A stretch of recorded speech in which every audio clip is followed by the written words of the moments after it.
Griffin is the kind of voter who might be moved by the allegations, and suburban Shelby County is where other like-minded voters are located.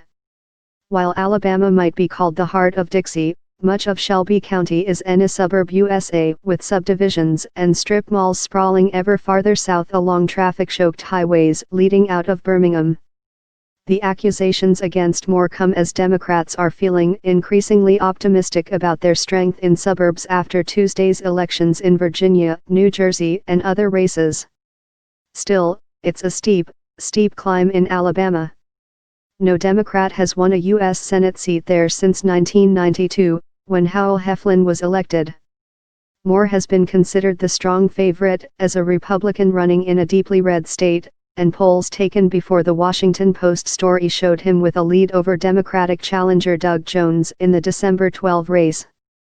But Moore, a polarizing figure within his own state, has typically underperformed other Republicans in general election races, giving rise to Democrats' hope of a victory against him in the off-year election. There was a universe in Alabama that was uncomfortable with him, all while Republicans were gaining in Alabama, Birmingham-based Democratic pollster John Anzalone said. These allegations now give these voters a reason to vote against him or stay home. The 70-year-old Moore, a former state Supreme Court judge, was twice removed from the Alabama Supreme Court, once for disobeying a federal court order to remove a 5,200-pound, 359-kilogram, granite Ten Commandments monument from the lobby of the state judicial building, and later for urging state probate judges to defy the U.S. Supreme Court decision that legalized gay marriage. He has vehemently denied accusations that he had sexual contact with a 14-year-old girl and pursued 3 other teenagers when he was an assistant district attorney in his early 30s. He repeated his denial Saturday while speaking to the Mid-Alabama Republican Club in Vestavia Hills outside Birmingham. There are investigations going on. In the next few days, there will be revelations about the motivations and the content of this article that will be brought to the public, Moore said without elaborating. We fully expect the people of Alabama to see through this charade. David Mowry, an Alabama-based political campaign consultant who helped run a Democrats' unsuccessful campaign against Moore in 2012, said the allegations against Moore are damaging but aren't necessarily a death blow. I think it hurts.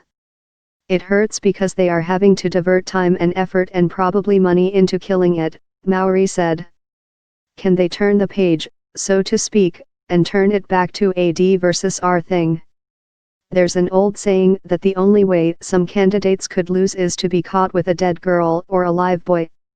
Alabama is going to test the specs on that like hold my beer, Mowry said.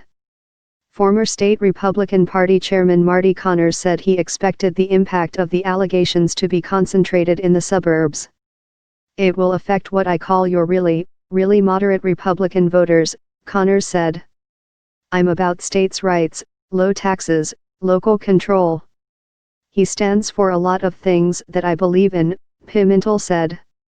That's more along the lines of the reaction that Connors and retired University of Alabama political science professor Bill Stewart expect rural voters to have. In rural Alabama, they don't seem to be putting a lot of stock in this story, Stewart said. They don't believe it. Connors said the accusations could even energize supporters, similar to how President Donald Trump survived audio of him bragging about groping women. Mark Victory, of Alabaster, counted himself as still tentatively in the Moore camp after the claims. Victory said he wants to support Trump's agenda but might be swayed by more proof. If there is more proof, he said, his reaction would be to not vote at all. I'm not going to vote for his opponent, Victory said, saying he believes Jones is too submissive to the agenda of national Democratic leaders. But moderate Republicans not voting might not be enough for Jones, Stewart said, given the intensity of Republican identification in Alabama. Stewart still thinks Moore's going to win, despite the allegations. I don't think it matters enough to make Jones the favorite to win, he said. Beaumont reported from Des Moines, Iowa. Associated Press writer Kim Chandler in Montgomery, Alabama, contributed to this report.